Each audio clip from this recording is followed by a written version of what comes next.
Today we'll be looking into an album recommended to me by a commenter on my review of The Marble Index by Nico. If you would like to recommend me an album, please do so in the comment section. Today we'll be looking into 1.Outside by David Bowie, which was released in 1995. I couldn't possibly begin to give you a full explanation of the history of David Bowie, as this video becomes so big as he has covered so many albums and so many emotions in the time that he made music that it'd be almost impossible to cover it all in one video that's meant to be focused on a single album. But just before this album came out, David Bowie had just gone back into recording his own music after working with Tin Machine in the late 1980s and the early 1990s. After this, he recorded 2 solo albums, Black Tie White Noise and the Buddha of Suburbia soundtrack, which helped him rediscover his sound and uniqueness after the 1980s, in which he had thought he had lost what made him special in the first place. But he still wanted an album that could be as critically regarded as his Berlin trilogy and as dark sounding as those albums, but he also wanted to incorporate characters like he did previously on his earlier 1970s albums.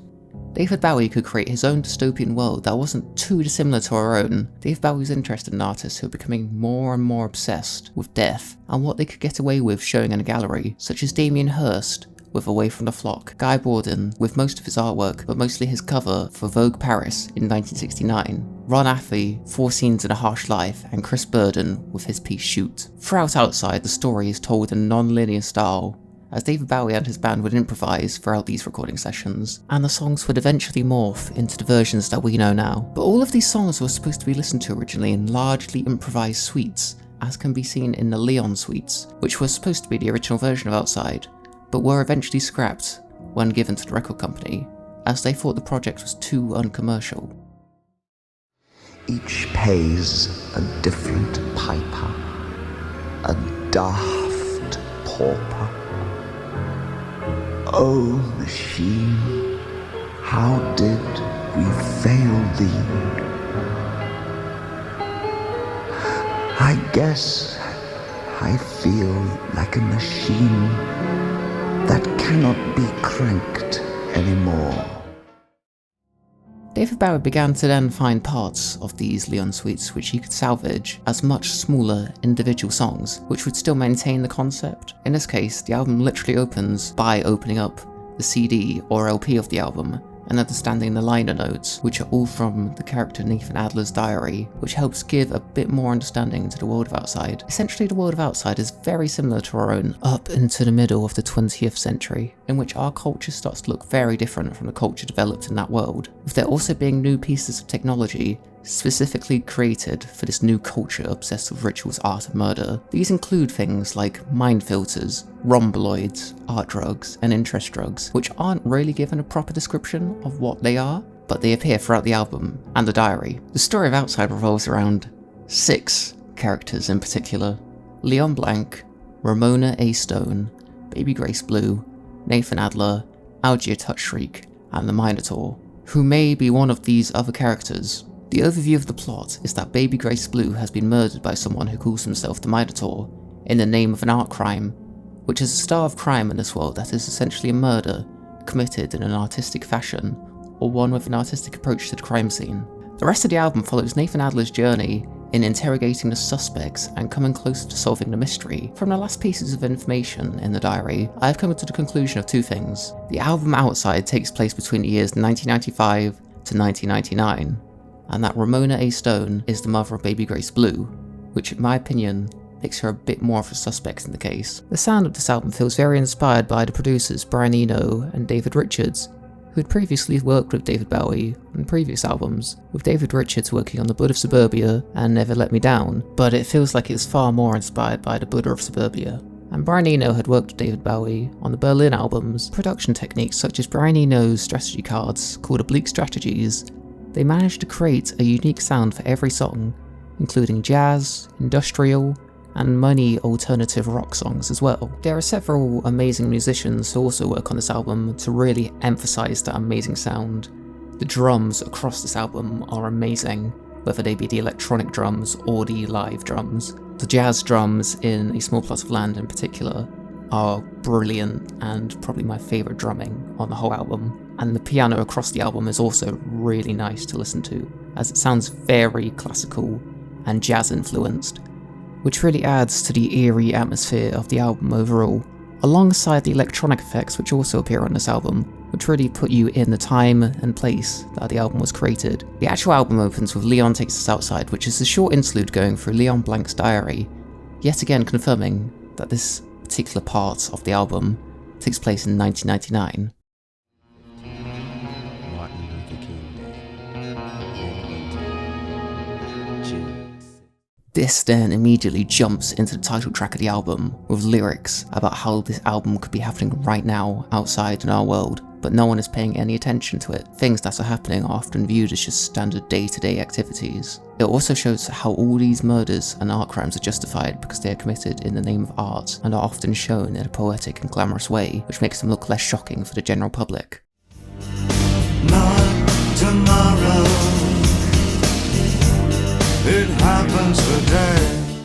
The Heart's Filthy Lesson follows next, which is represented from Nathan Adler's point of view, as he overlooks an art crime that's been committed. Nathan Adler is a detective that has to decide between a regular crime and an art crime, and in this song you can hear him gushing like a critic at the way that the body has been displayed in the scene of the crime, as well as hearing his increased infatuation with Ramona Ray Stone.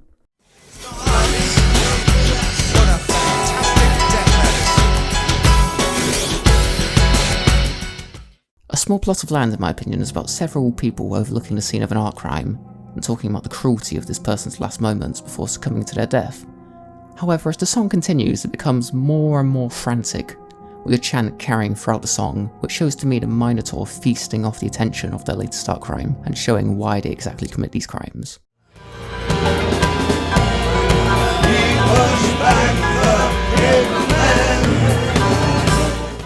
Seek Baby Grace, a horrid cassette, is a short interlude capturing Baby Grace Blue's last moments alive. They speak about being able to sometimes watch TV and listen to pop music, and comment how they were given interest drugs by Ramona before this all happened. They appear to have a cold and sound like they're in a fairly bad state before realising that they are most likely about to die by the Minotaur.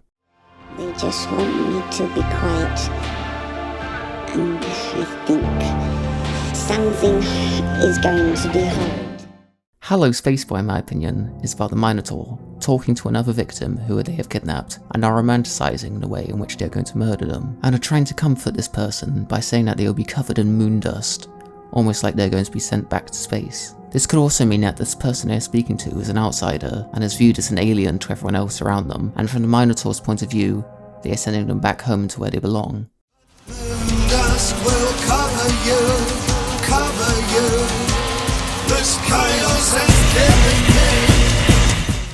The Motel, in my opinion, was perhaps the hardest song to decipher its meaning in connection to the story of Outside, but I think the song shows either the Minotaur's or Nathan Adler's life before they discovered art crime, and it's described as an incredibly dismal and dull life where time merely floats by and then people die without accomplishing anything, and how whenever something exciting happens to them, no one else is interested in the same thing that this character likes, until they uncover the excitement of art crime, and how it reinvigorates the joy and the happiness they felt back to when they were younger. And there is no hell like an old hell. There is no hell.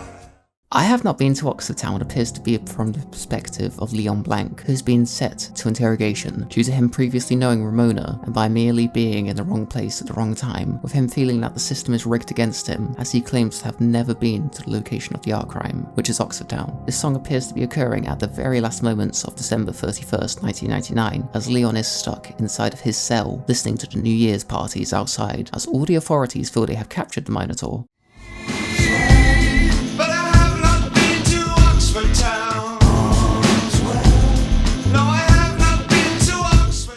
The next song, No Control, could either be from Nathan Adler's perspective or the Minotaur's, but I think it's most likely from the Minotaur, as they realise that nothing they have done in their life has changed the future at all, despite constantly planning and scheming for whatever happens to them tomorrow, but they soon realise that they have no control over the future, and everything is happening randomly and sporadically, no matter how much they would like to stop it.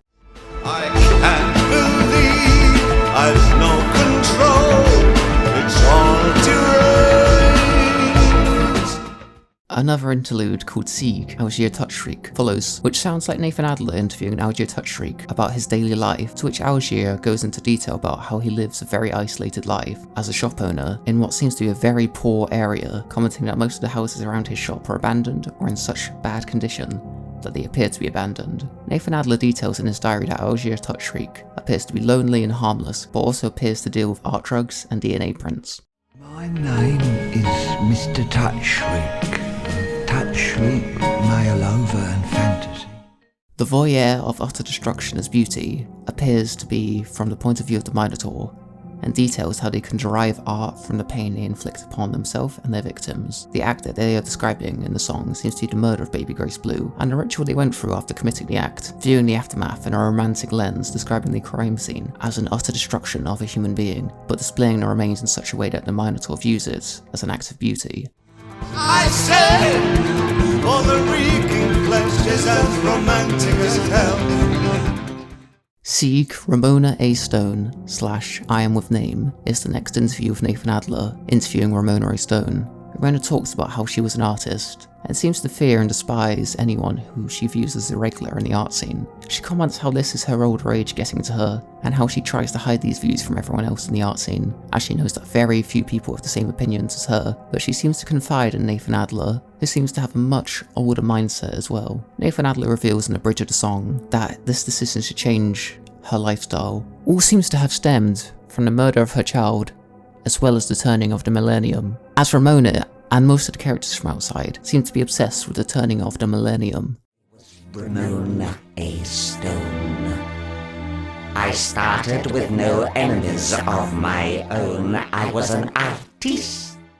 Wishful Beginnings details the more sympathetic side of the Minotaur, as they are apologising again and again to Baby Grace Blue, as they would have appeared to have injured her, but she has hidden herself from the Minotaur. The Minotaur saying that they desperately don't want to find her, as they don't like feeling like they have betrayed Baby Grace Blue, but keep commenting how this injury they have inflicted upon them must feel like snow, which to me implies that they have stabbed them, and the room is so cold that the blood from the wound must make it feel like they are lying in snow. However, at the end of the song, the Minotaur appears to find Baby Grace, and continues with the act.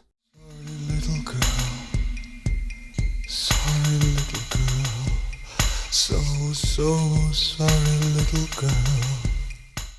In the song We Prick You, it seems to follow Nathan Adler and Paddy interrogating Leon Blanc, who I think delivers the first two verses, with the detectives occasionally intercepting saying I wish you tell, which then gets to the chorus with Nathan Adler yelling at Leon to tell the truth. Over the bridge of the song, Nathan Adler goes into details about the crime scenes, hoping that this will make Leon tell the truth. However, the response of silence is still the same. Tell the truth, tell the truth. Sieg, Nathan Adler Part 1 is a short interview of Nathan Adler detailing his information on the suspects. He seems to suspect Leon and Ramona the most, as they seem to have the most major connection to the murder of Baby Grace Blue, with Ramona having quite advanced knowledge in technology like interest drugs, and Leon having an obsession with the millennium. Now Ramona A. Stone, we knew we're selling interest drugs. She got mails all hung up on her mind filters. The next song is I'm Deranged, which seems to be what changed the original person into the Minotaur persona, as they describe going through a religious experience of seeing an angel carry out acts similar to the ones they are about to commit, and now fully accept that they must be deranged as no one else would believe them if they were to tell this story to them, and proceed to carry out these art crimes as the Minotaur persona, inspired by this epiphany.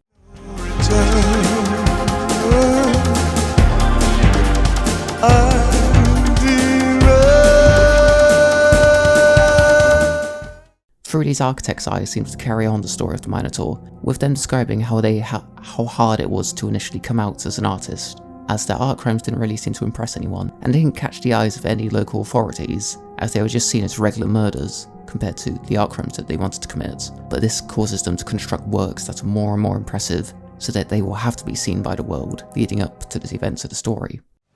Scheming dreams to blow both their mind. It's difficult, you see, to give up, baby. Sieg, Nathan Adler Part 2 sees Nathan Adler describing how Leon and Ramona broke up, with it seeming very harsh and set in stone that the two will never rekindle their love, because of something that has just happened. Ramona was so cold. When she broke it off with Leon, she said, "The ring is enough." Strangers When We Meet finishes off the album with two people who used to know each other well, no longer recognising each other due to the amount of time that has passed since they were last with each other, but they are both still glad that they are no longer a couple, as they have changed so much with their personality and possibly appearance. I feel this song could either refer to Nathan Adler and Ramona Ray Stone, but it is most likely about Leon Blanc and Ramona, due to the seek before the song. All our friends now seem so thin and frail. Slink his secrets. With that, the album ends, and sadly, so did the world of Outside entirely, as David Bowie was going to make a sequel to Outside, but due to lack of public interest and critical interest in the album, it never came to be, which is especially irritating as the album never really reveals that many clues about the Minotaur and who it is, which I imagine would have been more built up in the sequel albums. There are bits and pieces of leaks and demos on YouTube from the sequel to Outside, but they're not the best quality, and a lot of them are just from the Leon suites. David Bowie released Earthling in 1997, which pretty much ended the hopes of seeing a sequel album to Outside, as some of the ideas from Earthling were meant for the sequel album, with the song I'm Afraid of Americans originally going to be for Outside or a sequel, where it was originally going to be called Dummy or Johnny Downloader, with the main chorus instead saying I'm Afraid of the Animals.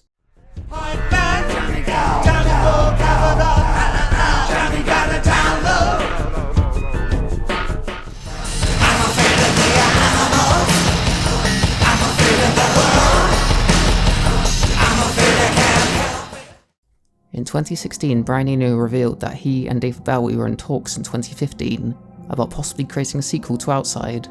Sadly, this never came to fruition, as David Bowie is in the production of making Black Star at the time, and died before any production on the Outside sequel could begin. Overall, I'd give this album a 10 out of 10, and if I were to rate it as a dark album, I'd give this album an 8 out of 10. Thanks for sticking around until the end, I really appreciate it.